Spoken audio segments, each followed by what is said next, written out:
le temps, la terre, une montagne, une forêt, le printemps, un arbre.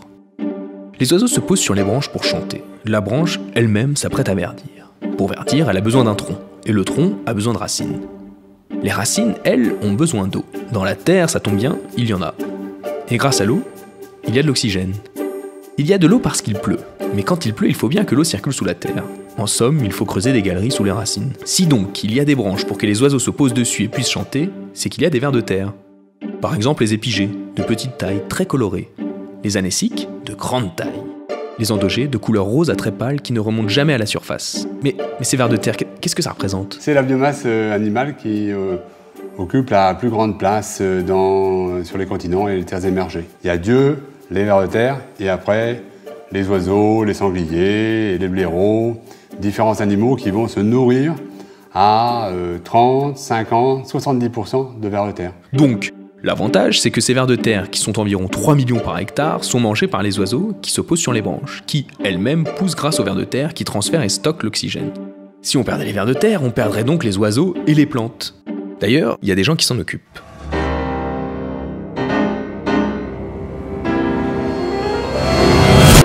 Mais plus sérieusement, comment faire pour les préserver? Modifier l'usage de certains produits, ou au contraire, demander de développer telle ou telle pratique, aussi bien pour le jardinier amateur que pour l'agriculteur ou le gestionnaire de terrain de foot. Nous savons qu'il y a des stations où il y a des espèces uniques disparaissent sous le béton. Alors est-ce que l'espèce, entre guillemets, a disparu complètement, sans faire de bruit? Et si elle a disparu sans faire de bruit, ce serait bien qu'on se mobilise maintenant pour éviter que d'autres espèces quasi inconnues du patrimoine français disparaissent aussi. Le problème, même si ceux qui les exterminent s'en moquent, fait que pour les préserver, il faut savoir qui ils sont, où ils sont, et même combien ils sont. Comment?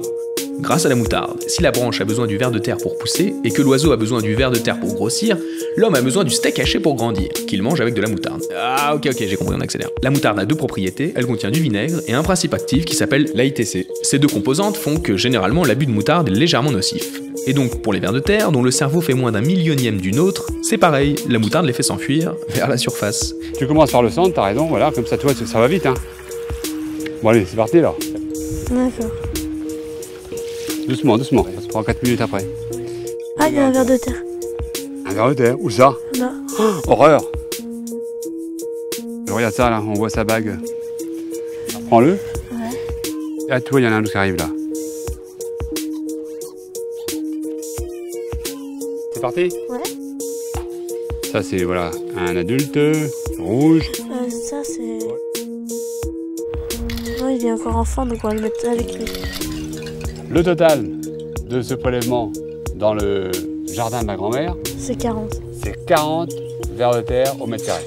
C'est beaucoup? Ou c'est pas beaucoup? C'est trop? C'est pas assez? Alors là, l'idée, c'est que c'est difficile de dire ça parce qu'on connaît pas grand-chose sur les vers de terre dans les jardins. Allez, tous au boulot, on a besoin de vous pour distinguer les vers de terre et dessiner une carte des vers.